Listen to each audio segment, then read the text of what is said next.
If you're experiencing overwhelming racing thoughts, I just want to offer this practice for you to do when that happens. Or if that happens to you every day, to do this regularly. And that might just help to manage it a little bit. It doesn't make it go away entirely. And I hope you'll understand why it might not go away entirely as we talk about this more and try this practice. But by doing this practice, you might understand the root of the problem, and that will eventually help you to prevent racing thoughts from happening, at the very least at the frequency that it might be happening at right now. And the first thing that you want to do when you're experiencing racing thoughts, overthinking a lot, the first thing you have to do is the hardest thing you're going to have to do in this practice, and that is to stop and to close your eyes.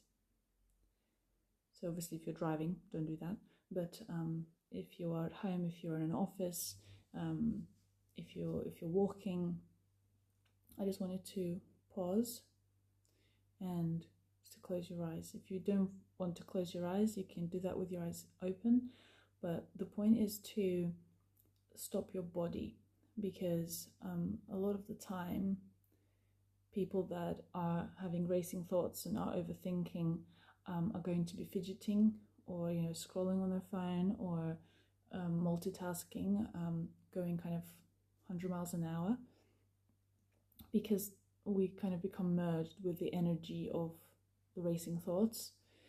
And when we stop, we allow a moment for ourselves to recognize what's happening behind kind of the physical. And the thing with racing thoughts is they could be happening for two reasons. And one of them is, you can say, well, I'm not going to say that actually. Two reasons. One of them is the racing thoughts are there actually as a symptom. So the reason they're there is because you have anxiety in the body and your nervous system is overwhelmed. And racing thoughts come up as a kind of a symptom of that. And that, I would say, is a more common reason why people experience racing thoughts and anxious thoughts and overthinking. And so when you close your eyes, when you close your eyes, the way you'll notice that is you will feel physical sensations in your body. Maybe there will be tingling in your shoulders, the shoulders kind of up a little bit. Maybe you will be breathless or breathing very shallowly. Your heartbeat might be increased. You might be frozen a little bit, like kind of holding everywhere in the body. Some places in your body might be hot, others cold. So you will notice a lot of things happening in the body. And the most helpful thing, without knowing your specific circumstances and what you're going through, is one, to start to allow that movement to shake out of the body a little bit. So kind of as we stop, it's almost like it's like a ping pong ball inside of our body. The thoughts, they're going to continue kind of moving around. The energy of them is going to continue moving around. So we kind of want to help it by shaking it out. So rather than walking around and multitasking, we want to be intentional with that energy and allow it to disperse through our whole body. And it could be just very gentle shakes, and they could increase to a more rigorous one. So just kind of see what feels right and what feels good. And that in itself might actually help, like, get rid of 80% of the problem. Because it could be that your nervous system was extremely aroused, and that dispersal can actually help eliminate that, and hence there won't be any more need for those thoughts, right? Because they were a symptom. So now the root is gone, the symptom is gone. So I would highly recommend that, just to feel like I describe that sensation in myself as electricity. It feels like I've got a lot of electrical charge in my body, And so it's almost like I'm allowing it to get out of my body. And it might take you a few minutes to shake, by the way. It's not like a 10-second thing and you're good. It might take a few minutes. So just do it until you feel better, essentially, until you feel like it's enough. So that's kind of a quick thing you can do physically. And the thing I would encourage you to do after that is just to take a few nice intentional breaths, and just notice how your body is receiving the breath. And the other thing you can do, which is the second reason why we might have racing thoughts or we might be overthinking, is because maybe there's a lot happening in our lives right now. There's something big happened, or you're engaged in a project or something. So kind of a not a body related reason, but kind of a circumstantial reason for why you're having a lot of thoughts.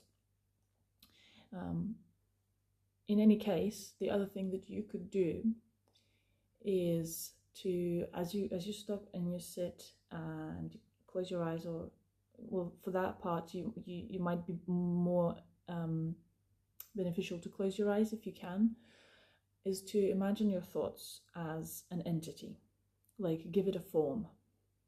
Not every individual thought, but like just clump all those thoughts in one image, and like, what does it look like, as it's going around your body. Some people describe it as a storm, like a dark cloud, and it's sort of like doing this, like a stormy cloud brewing. Some people, I had a client recently who she saw it as a swarm of bees. I often see it as an anxious person inside of my own head. And whatever comes to you, just imagine that, or see it rather, witness what comes up as part, in you.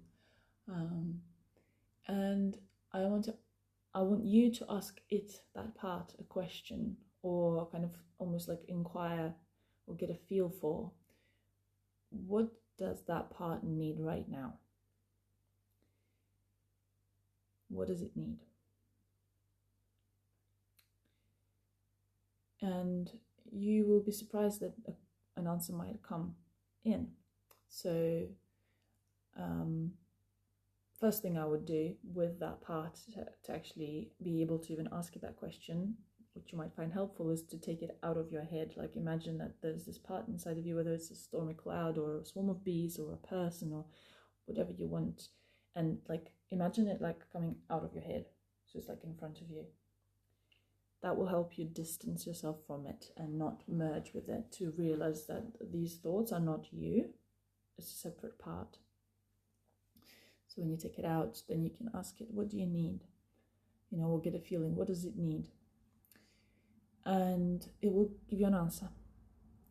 And the answer might be, so, in the case of when people see it as like a storm, they might think, it just needs to do its thing, it just needs to swarm about, like, kind of brew a little bit as a storm, and it just has to be left alone. And that's totally okay, and we give that space. Someone I had a session with recently, and she saw it as a swarm of bees. When I asked her, what does it need? What do they need, these bees? And she said, I feel like they need a home. So then we imagined a beehive, and we put a queen bee in there, and they all went into the beehive, and suddenly she felt so much more relaxed,